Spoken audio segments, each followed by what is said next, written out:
Salve Topinha! Pra quem não me conhece, meu nome é Rafael Ferreira, mais conhecido como MC Rafa Jogador. E primeiramente eu gostaria de estar agradecendo aí ao Davidson Alves pela oportunidade que ele me deu de estar fazendo parte do canal, fechou? E de agora em diante, nós não iremos mais ser somente um canal que traz notícias sobre o funk. Nós iremos trazer curiosidades aí pra vocês também. É um quadro novo, não tem um nome esse quadro, nós faremos trazer as notícias e as curiosidades. Mas também para nós é muito importante que você vá lá nos comentários e deixe lá no comentário o que você quer ver aqui no canal, fechou? Porque baseado com as ideias que vocês tiverem lá, nós iremos trazer aí para vocês. Então, tipo, é vocês que mandam aí no canal, é vocês que irão dizer o que querem ver, beleza? E para não perder nada, se inscreva no canal, ative as notificações, beleza? Já vai deixando seu like aí nesse vídeo, que o like é a vida de qualquer canal aí no YouTube, tá bom? Segue lá o Davidson Alves no Instagram e já aproveita e me segue também, mcrafajogador.ofc, fechou? Bora pro vídeo. E é o seguinte, tropinha, como esse é um canal que tem como base aí o público do funk, nada mais justo do que começar esse quadro trazendo aí pra vocês a história do funk.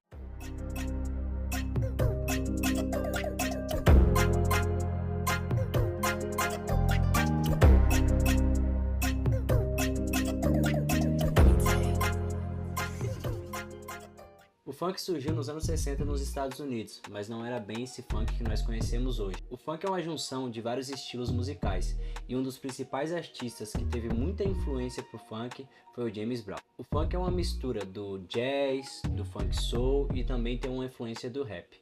Mas lá nos anos 70, lá na ditadura, foi onde o funk soul começou a chegar aqui no Brasil. E teve um artista brasileiro que tinha passado um tempo na gringa e teve uma boa influência nisso. Você conhece o Antônio Viana Gomes? Vamos lá, vou tentar facilitar para você. Ele é mais conhecido como Tony Tornado. Com seu inglês fluente, ele cantava algumas músicas do James Brown, que ajudou a popularizar o funk soul aqui no Brasil. Era um tempo onde as pessoas se juntavam ali nas suas comunidades e promoviam encontros na intenção de ter alguma diversão mesmo em tempos difíceis. E nessas festas promovidas pelos próprios moradores da quebrada, tocava muito o soul funk, pois era um gênero musical muito bom para dançar.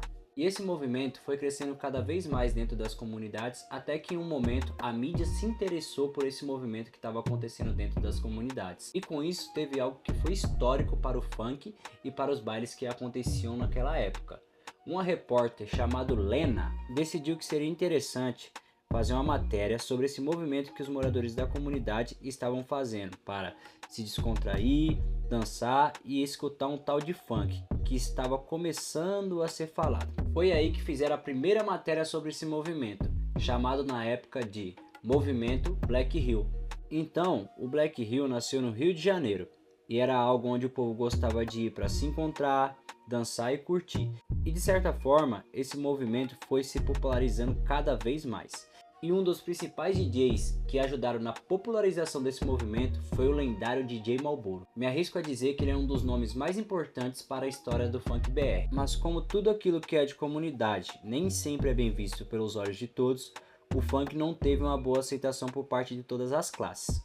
Mas era certo que dentro das comunidades do Rio de Janeiro, o funk estava batendo forte. E no meio dessa jornada, o DJ Malboro teve a ideia de juntar a batida norte-americana com a batida eletrônica.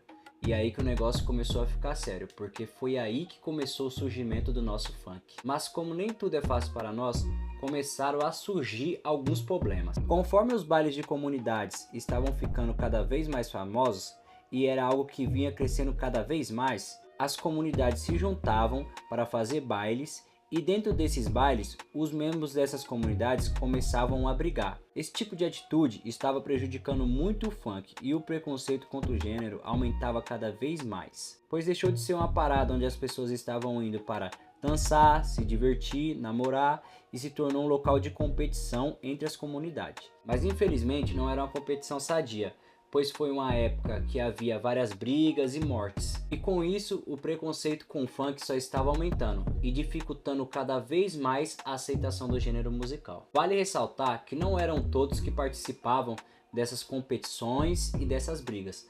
Talvez fosse uma parte pequena, mas por conta dessa minoria, o gênero acabava que ficava travado, não conseguia evoluir porque o preconceito aumentava cada vez mais. Portanto que houve um momento onde o governo do Rio de Janeiro cogitou lançar uma proibição dos bailes funks. Ia ser proibido, totalmente proibido de fazer um baile na sua comunidade e tal. E por pouco eles quase acabaram com o nosso funk. Em meio a todos esses problemas, surgiram peças que foram importantes para a evolução do funk. Você sabe de quem que eu tô falando? Eu tô falando dos MCs. E nessa época eles cantavam muito o estilo de funk que nos dias atuais é chamado de funk consciente. Eles falavam de paz, superação, amor e problemas sociais, entre outras coisas. E alguns nomes como MC Cidinho e Doca e MC Martinho foram se tornando referência dentro do funk. E com isso foram surgindo cada vez mais outros MCs. Até que em um momento veio uma parada que ajudou muito na evolução do funk. E eu tô falando da Furacão 2000. Para você que é um pouco mais velho, esse nome pode trazer uma certa nostalgia. E a Furacão foi algo que ajudou muito, mas muito mesmo no crescimento do funk. Assim o funk começou a atingir outras classes sociais. E lembrando que nesse momento da história, nós já estamos passando dos anos 90 para os anos 2000. Mas aí começou a surgir outra parada no funk. Você sabe o que é? É a sensualidade. Muitos brasileiros gostam de pegar coisas gringas como referência. E lá nos Estados Unidos, a mulherada começava a ir para as baladas com as roupas mais curtas e dançar um pouco mais sensual, tá ligado? E com tudo isso, aquela tropa que consumiu o funk viu e começou a aderir isso dentro do movimento que já estava batendo forte aqui no Brasil.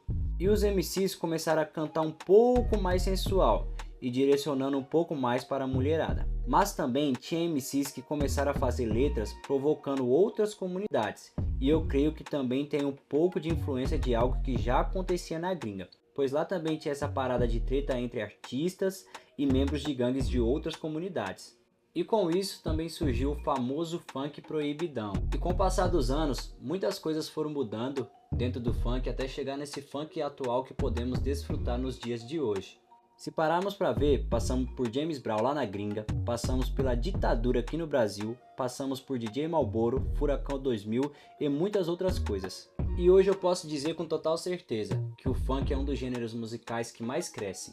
O som que era chamado de som de preto e de favelado, hoje toca tanto na favela como nos bairros de boy. Então é normal ver o funk em televisões, novelas e em grandes festivais. E isso só foi possível porque outras pessoas levantaram a nossa bandeira lá atrás. Então para nós que somos mais recentes nessa caminhada, eu quero deixar somente um recado. Não esqueça de respeitar quem levantou a nossa bandeira lá atrás, fechou? Então se você chegou até aqui, vai lá nos comentários e deixa lá o que você gostaria de estar vendo aqui no canal. Demorou? É muito importante saber o que você quer ver e nós iremos trazer aqui para você. Se inscreva no canal caso você tenha chegado aqui de paraquedas, ative as notificações e deixe seu like no vídeo. Vai lá também e segue o Davidson Alves, é só colocar Davidson Alves lá no Instagram e me segue também, mcrafajogador.fc. Fechou? Tamo junto, valeu, é nóis!